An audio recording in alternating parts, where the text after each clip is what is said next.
Geological time scale और microbe से man तक का विकास।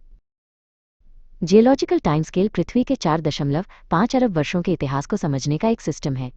ये वैज्ञानिकों को चट्टानों की परतों, रॉक स्ट्राटा और उनमें पाए जाने वाले फॉसिल्स का अध्ययन करके पृथ्वी पर जीवन के विकास की घटनाओं को क्रम में रखने में मदद करता है। इस स्केल को इयॉन्स, एराज, पीरियड्स और इपॉक्स जैसी इकाइयों में बांटा गया है, जो पृथ्वी के इतिहास की सबसे महत्वपूर्ण घटनाओं को दर्शाते हैं।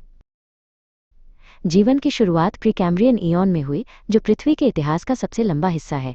लगभग 3.8 अरब साल पहले महासागरों में पहले लाइफ फॉर्म्स यानी सिंगल सेल्ड माइक्रोब्स जैसे बैक्टीरिया और आर्किया विकसित हुए।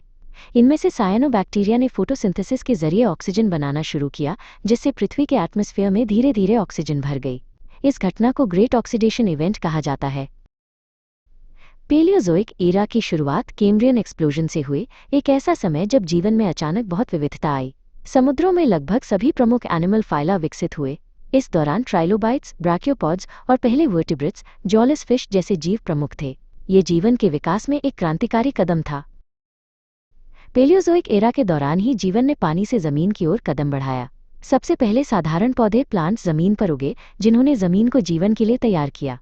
उनके बाद आर्थ्रोपॉड्स जैसे विशाल ड्रैगनफ्लाइज और फिर लोबफिन फिश से एम्फिबियंस विकसित हुए, जो पानी और जमीन दोनों पर रह सकते थे।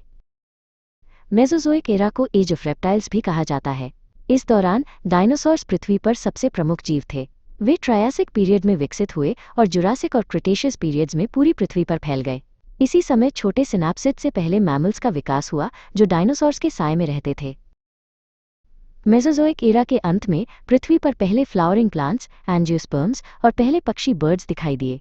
आर्कियोप्टेरिक्स जैसे शुरुआती पक्षियों में डायनासोर्स जैसे दांत और लंबी पूंछ और पक्षियों जैसे पंख दोनों की विशेषताएं थीं। फूलों वाले पौधों ने इकोसिस्टम्स को हमेशा के लिए बदल दिया। लगभग 66 मिलियन साल पहले क्रिटेशियस पीरियड के अंत में एक विशाल एस्ट्रॉयड पृथ्वी से टकराया। इस घटना को केपीजे एक्सटिंक्शन इवेंट कहते हैं। इसके कारण नॉन एवियन डायनासोर सहित पृथ्वी की लगभग 75% प्रजातियां विलुप्त हो गईं।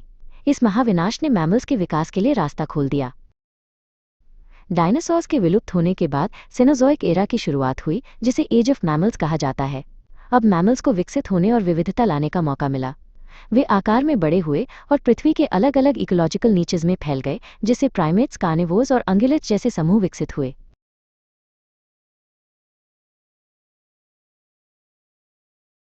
सेनोजोइक एरा में प्राइमेट्स का विकास हुआ, जिनमें पेड़ों पर रहने के लिए ग्रास्पिंग हैंड्स और फॉरवर्ड फेसिंग आइज जैसे अडेप्टेशंस थे। इसी लीनेज से होमिनिन्स का विकास हुआ, जिन्होंने बाइपेडलिज्म, 2 पैरों पर चलना को अपनाया। ऑस्ट्रेलोपिथेकस जैसे हमारे शुरुआती पूर्वज इसके प्रमुख उदाहरण हैं।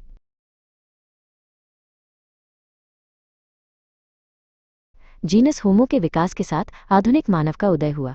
होमो हाबिलिस ने पत्थर के औजार बनाए, होमो इरेक्टस ने आग का इस्तेमाल सीखा और अफ्रीका से बाहर माइग्रेट किया।